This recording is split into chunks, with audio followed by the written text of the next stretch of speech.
The most notorious art thefts of the 20th century, the history and legacy of recent attempts to steal valuable artwork by Charles River editors, narrated by Colin Fluxman. Introduction. Hans Memling, a painter from Flanders, is the holder of an unfortunate record. He painted a triptych, The Last Judgment, commissioned by Medici banker Angelo Tani.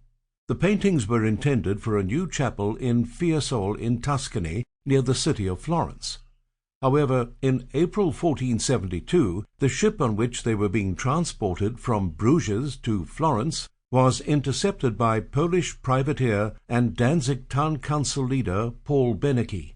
The captured ship and its cargo were taken to the Polish city of Gdansk, and Memling's triptych was placed on display in St. Mary's Church in that city.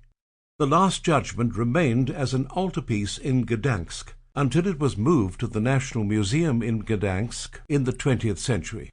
This is generally accepted as the first documented instance of modern art theft, and it marks an important turning point.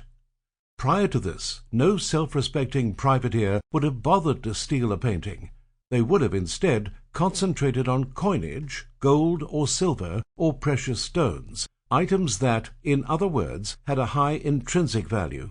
Paintings had no such value, though many had great subjective importance. In the 16th and 17th centuries, this began to change. Private collectors became interested in art, and suddenly some paintings became worth a great deal of money. By the beginning of the 20th century, a number of paintings by well-known artists had become incredibly valuable. Thus it should come as little surprise that as art began to be more highly valued and appreciated, stealing historic works also became more commonplace.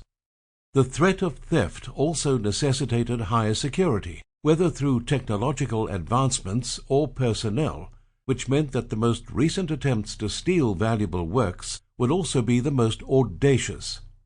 Whether the thefts took place during wartime, especially World War II, or in times of peace, it required ambition and daring to attempt art theft, let alone profit off of it by selling the stolen works. Regardless of whether the attempts succeeded or not, they have drawn public interest around the globe, and in some cases, mysteries remain as to what happened to the stolen art. Background. Thanks to fiction writers and movie makers, there is a common misconception that art thieves are somehow gentlemen, Sample complete. Ready to continue?